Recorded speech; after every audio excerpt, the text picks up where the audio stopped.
करते हैं। प्रधानमंत्री नरेंद्र मोदी ने हैदराबाद हाउस में अंगोला के राष्ट्रपति जुआओ मैनुअल गोंक्लावेस लोरेंको से मुलाकात की। इस दौरान दोनों नेताओं ने द्विपक्षीय बैठक भी की और पीएम मोदी से कहा कि मैं राष्ट्रपति और उनके शिष्टमंडल का भारत में हार्दिक स्वागत करता हूं। ये एक ऐतिहासिक पल है। प्रधानमंत्री नरेंद्र मोदी ने कहा कि जब अंगोला स्वतंत्रता के लिए लड़ाई लड़ रहा था तब भारत भी पूरे विश्व और दोस्ती के साथ खड़ा था। भारत अंगोला के तेल और गैस के सबसे बड़े खरीदारों में से एक है। अंगोला की सेनाओं के लिए आधुनिकीकरण के लिए $200 मिलियन की डिफेंस क्रेडिट लाइन को स्वीकृति दी गई है। आपको बताएं कि रक्षा प्लेटफॉर्म के रिपेयर, ओवरहॉल और सप्लाई पर भी बातचीत हुई। अंगोला की सशस्त्र सेनाओं की ट्रेनिंग में सहयोग करने में हमें खुशी होगी, ऐसा प्रधानमंत्री नरेंद्र मोदी ने कहा। अपनी विकास साझेदारी को आगे बढ़ाते हुए हम digital public infrastructure, space technology और कैपेसिटी बिल्डिंग में अंगोला के साथ अपनी क्षमताएं साझा करेंगे। भारत अंगोला के तेल के सबसे बड़े खरीदारों में से एक है, उन्होंने कहा। इसी के साथ तमाम और भी बातें की, आइए सुनते हैं।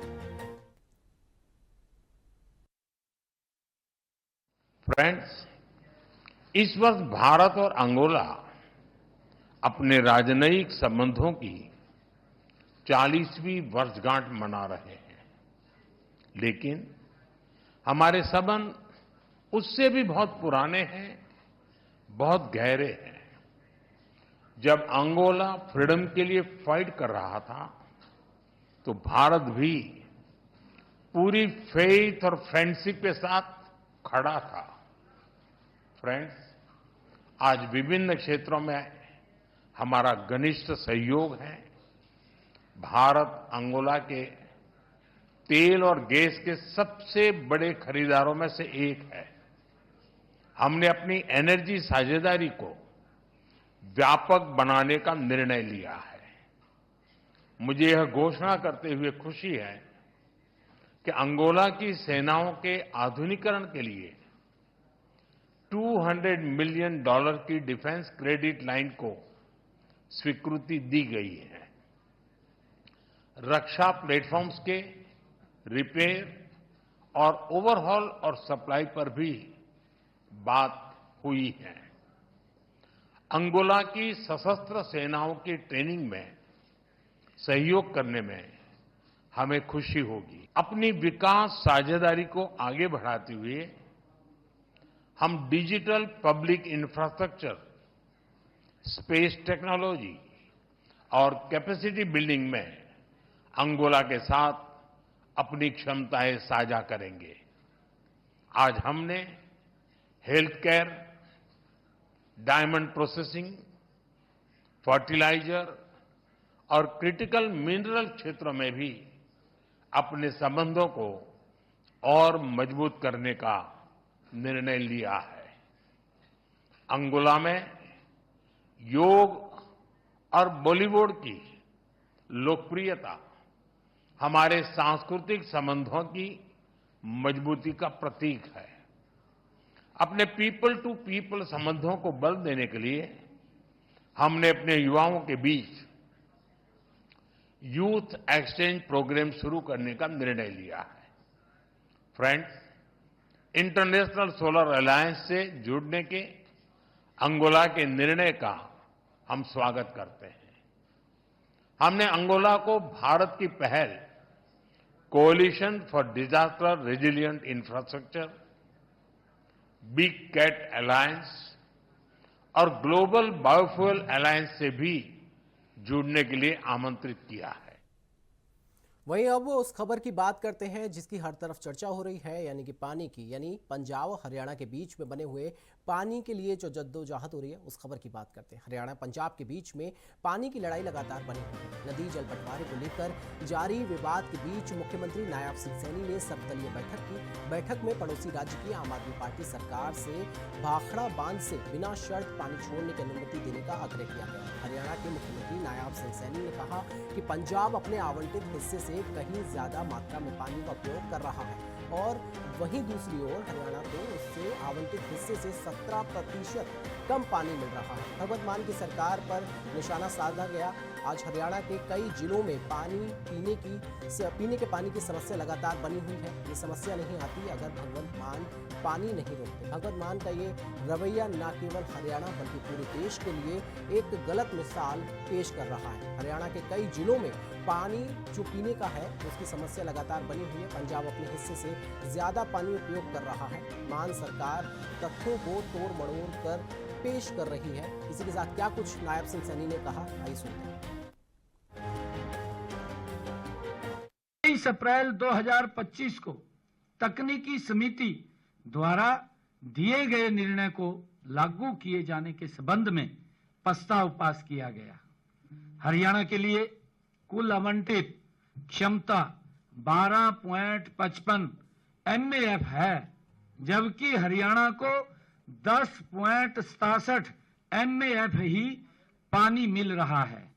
जबकि पंजाब के लिए कुल आवंटित क्षमता 14.67 MAF है, परंतु पंजाब 17.15 MAF पानी का उपयोग कर चुका है। इससे स्पष्ट है कि पंजाब अपने आवंटित हिस्से से कहीं ज्यादा मात्रा में पानी का उपयोग कर रहा है, जबकि हरियाणा को उससे आवंटित हिस्से से 17% कम पानी मिल रहा है। पिछले अगर 10 वर्षों में पंजाब व हरियाणा को दिए गए पानी का ब्यौरा देना चाहूंगा। पंजाब के हर साल अपने हिस्से से काफी ज्यादा पानी का उपयोग वो कर रहा है।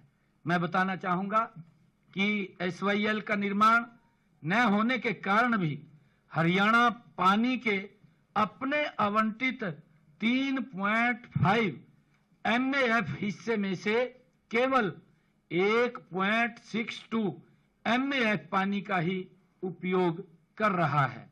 मान सरकार तथ्यों को तोड़ मरोड़ कर केवल भ्रमित करने का ही काम कर रही है, क्योंकि सस्ती, मैं फिर ये बात कहूंगा कि सस्ती राजनीतिक लोकप्रियता हासिल करने के लिए, अरे पीने का पानी है, इसके ऊपर तो राजनीति मत करिए। आप जो हमारा कृषि योग्य पानी है जिसकी हम लगातार मांग कर रहे हैं, वो पानी तो देने की बजाय आप हमारा पीने का पानी भी छीन रहे हैं, उस पीने के पानी को भी बंद कर रहे हैं। हरियाणा के काफी जिलों में पीने के पानी की आज समस्या आ रही है, जिसको हम संभाल रहे हैं। यह समस्या न आती अगर मान साहब पानी न रोकते, क्योंकि उन्होंने पानी रोका, उसके कारण से आज पूरे हरियाणा में ये समस्या खड़ी हुई है। मान साहब, यह कहना कि हरियाणा को 4000 क्यूसेक पानी के लिए धन्यवाद देना चाहिए था, ये मान साहब ने कहा कि धन्यवाद तो दिया नहीं और उल्टा बातें कर रहे हैं। हाँ, ये मैं कहना चाहूंगा कि मान साहब, ये जख्मों पर नमक गिरने की बात आप कर रहे हैं। हरियाणा ने कभी अपने हक से ज्यादा नहीं मांगा है। BBMB जो एक केंद्रीय और एक निष्पक्ष संस्था है, ने न तकनीकी आधार पर हरियाणा का कोटा तय किया है, लेकिन मान सरकार ने इसे मानने से इनकार कर दिया है। यह न केवल हरियाणा के साथ अन्याय है, बल्कि भारत के संघीय ढांचे पर भी सीधा प्रहार ये मान सरकार ने किया है। भारत एक संघीय देश है, जहां हर राज्य का कर्तव्य है कि वह अपने पड़ोसी के हितों का सम्मान करे, और मान सरकार का यह रवैया न केवल हरियाणा बल्कि पूरे देश के लिए एक गलत मिसाल कायम करता है। मान साहब का दावा कि 31 मार्च को हरियाणा का पानी खत्म हो गया, पूरी तरह से ये भ्रामक और झूठा प्रचार वो किया जा रहा है। BBMB के स्पष्ट आंकड़े हैं, हरियाणा ने अपने कोटे का उपयोग किया, लेकिन अप्रैल 2025 के लिए अतिरिक्त पानी का आवंटन BBMB की तकनीकी कमेटी ने किया था। मान सरकार का इसे रोकना न केवल अनैतिक है, बल्कि कानूनी और संवैधानिक रूप से भी ये गलत है। तो हरियाणा के मुख्यमंत्री नायब सिंह सैनी को सुन रहे थे आप, जिन्होंने पंजाब की मान सरकार पर और सीएम मान पर तीखा निशाना साधा है और साथ ही पानी रिलीज करने का आग्रह भी किया है। खबरों में आगे बढ़ते हैं, छत्तीसगढ़ की बात करते हैं। मुख्यमंत्री विष्णुदेव साय ने कहा कि आज भूमि रजिस्ट्री के क्षेत्र में जो 10 नई क्रांतियां लाई हैं उसके शुभारंभ का कार्यक्रम था। इसके शुभारंभ होने से अब रजिस्ट्री के साथ ही नामांकन हो जाएगा। अब कोई फर्जी व्यक्ति जमीन नहीं बेच पाएगा। इस प्रकार से बहुत सारे सुधार लाए गए हैं। इससे निश्चित रूप से छत्तीसगढ़ में सुशासन स्थापित होगा। भूमि रजिस्ट्री के क्षेत्र में 10 नई क्रांतियां लाई गई हैं। और आगे क्या कहा विष्णुदेव साय ने, आइए सुनते हैं। भूमि रजिस्ट्री के क्षेत्र में जो 10 नई क्रांति जो उसमें लाए हैं उसका शुभारंभ का एक कार्यक्रम था। और ये जो क्रांति लाए हैं ये कोई एक दिन के परिश्रम से हुआ नहीं है। हमारे वित्त और पंजन मंत्री हैं श्री ओपी चौधरी जी, जो आईएएस की नौकरी छोड़कर जनसेवा में उतरे हैं, उन्होंने और उनकी पूरी टीम ने 1-1.5 साल से मेहनत करके इस रिफॉर्म को लाए हैं और आज उसका शुभारंभ किए हैं। और इसके शुभारंभ होने से अब रजिस्ट्री के साथ ही नामांतरण हो जाएगा। पहले भूमि रजिस्ट्री के बाद बहुत चक्कर लगाने पड़ते थे, तब कहीं नामांतरण हो पाता था। लेकिन अब ऐसी व्यवस्था हो गई है कि रजिस्ट्री के साथ ही नामांतरण हो जाएगा। और भी कई क्रांति है। अब कोई फर्जी व्यक्ति जमीन बेच नहीं पाएगा, है कि उनको आधार कार्ड से जोड़ा जा रहा है, क्रेता विक्रेता दोनों का उसमें थंब लगेगा। और कई तरह की जो बदमाशी होती थी, फर्जी रजिस्ट्री हो जाते थे, वो सारे चीज में रोक लगता था।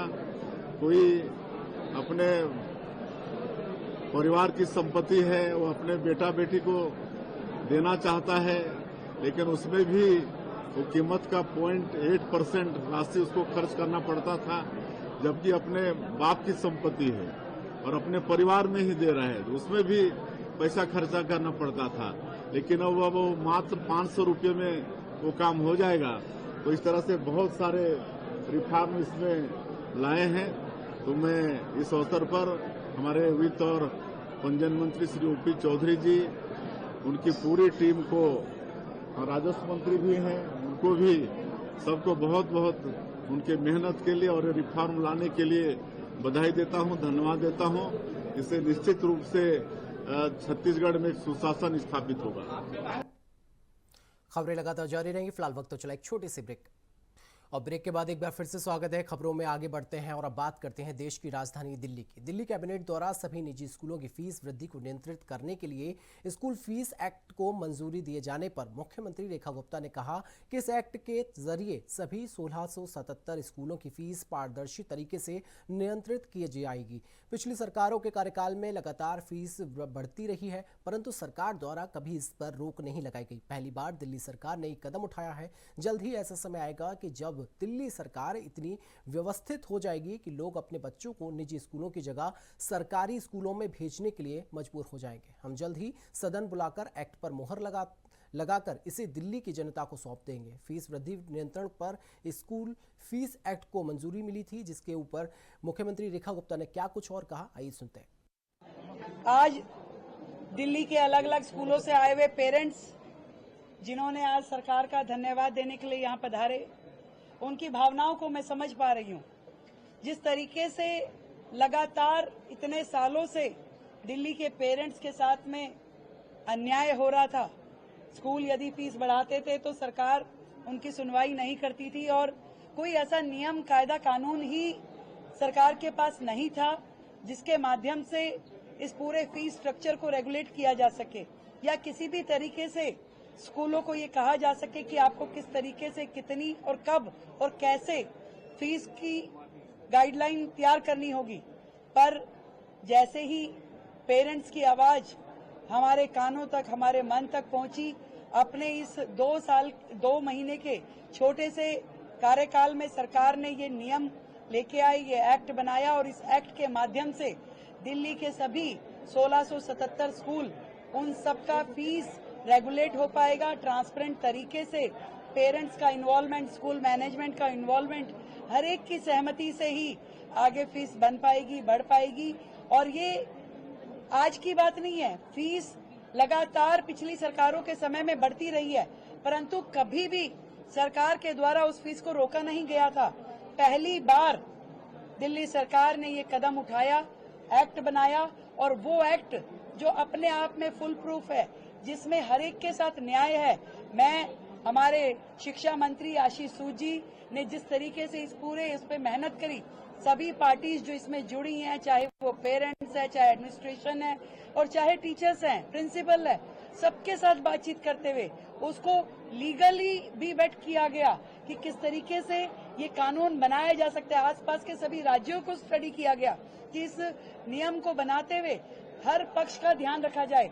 और मैं आप सबको, पूरी दिल्ली की जनता को ये विश्वास दिलाना चाहती हूँ कि वो समय जल्द आएगा जब दिल्ली के स्कूल, दिल्ली के सरकारी स्कूल इतने मजबूत कर दिए जाएंगे, इतने सुव्यवस्थित कर दिए जाएंगे, अपडेटेड कर दिए जाएंगे कि आपका मन प्राइवेट स्कूलों को छोड़ के दिल्ली सरकार में अपने बच्चे को भेजने का मन होगा। दिल्ली के सरकारी स्कूलों को हम वो रूप देंगे और वो मजबूती देंगे कि हमारे दिल्ली सरकार के स्कूल में बच्चे आए, पेरेंट्स उन्हें भेजना चाहें। प्राइवेट स्कूलों के बशर्ते दिल्ली सरकार के स्कूल और मजबूत और बेहतर बनेंगे। मैं दिल्ली की जनता को, दिल्ली के पेरेंट्स को, दिल्ली के बच्चों को बधाई देती हूँ कि ये कानून जो बना है, इसको तुरंत हम हाउस बुला करके इसके ऊपर मोहर लगा के दिल्ली के लोगों को इसे सौंपेंगे। झारखंड के अधिवक्ताओं को मुख्यमंत्री हेमंत सोरेन ने बड़ा तोहफा दिया है। दरअसल राजधानी रांची के खेलगांव स्टेडियम में आयोजित कार्यक्रम में मुख्यमंत्री हेमंत सोरेन ने राज्य के तमाम अधिवक्ताओं के बीच स्वास्थ्य बीमा का शुभारंभ किया। मुख्यमंत्री हेमंत सोरेन द्वारा राज्य के तमाम अधिवक्ताओं को बड़ी सौगात दी गई है। आपको बता दें कि झारखंड पहला राज्य बन चुका है अब जहां अधिवक्ताओं के लिए स्वास्थ्य बीमा का शुभारंभ किया गया है। अधिवक्ताओं को निःशुल्क स्वास्थ्य बीमा योजना प्रदान करने के लिए वित्त वर्ष 2024-25 में हाईकोर्ट के स्तर पर गठित झारखंड अधिवक्ता कल्याण निधि न्यासी समिति के अंतर्गत निबंधित अधिवक्ताओं को बीमा योजना का लाभ प्रदान करने के लिए 6,000 रुपये प्रति प्रीमियम जो है भुगतान के लिए 9 करोड़ रुपए जारी कर चुका है। अधिवक्ताओं को मुख्यमंत्री ने यह बड़ा तोहफा दिया है। आइए देखते हैं खबर। समस्याएं हमारे इर्द गिर्द होती हैं, कई सारी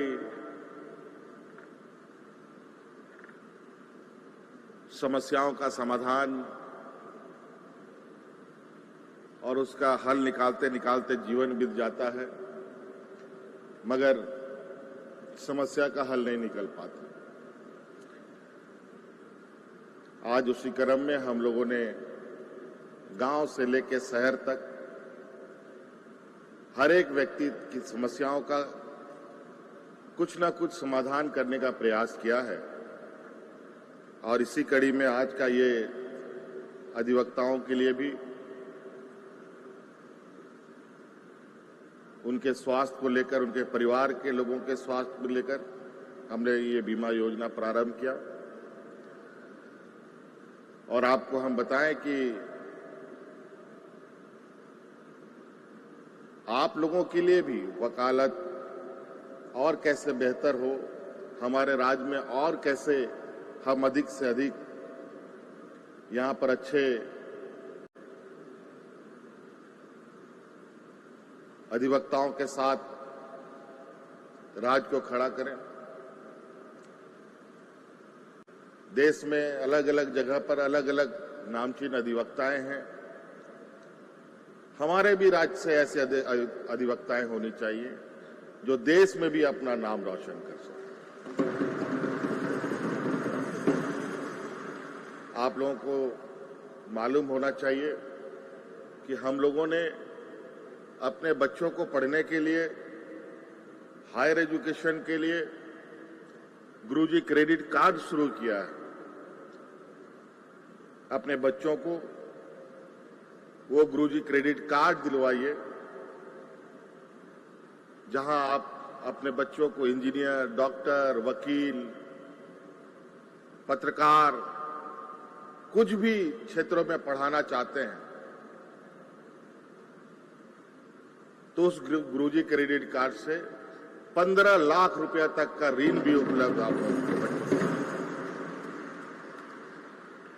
और वो 15 लाख रुपए का ऋण बिना किसी कोलेटरल का, बिना किसी चीज को गिरवी बंधक रखते हुए आपको सिर्फ कार्ड के माध्यम से 15 लाख रुपए तक के आपके बच्चे को ऋण।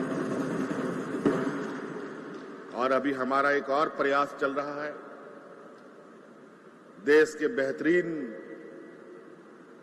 लॉ यूनिवर्सिटी इस राज्य में स्थापित हो, इसके लिए भी हमारा चिंतन चल रहा है और ये भी बहुत जल्द हम लोग आपके सामने लाके उसको भी खड़ा करने का काम करेंगे।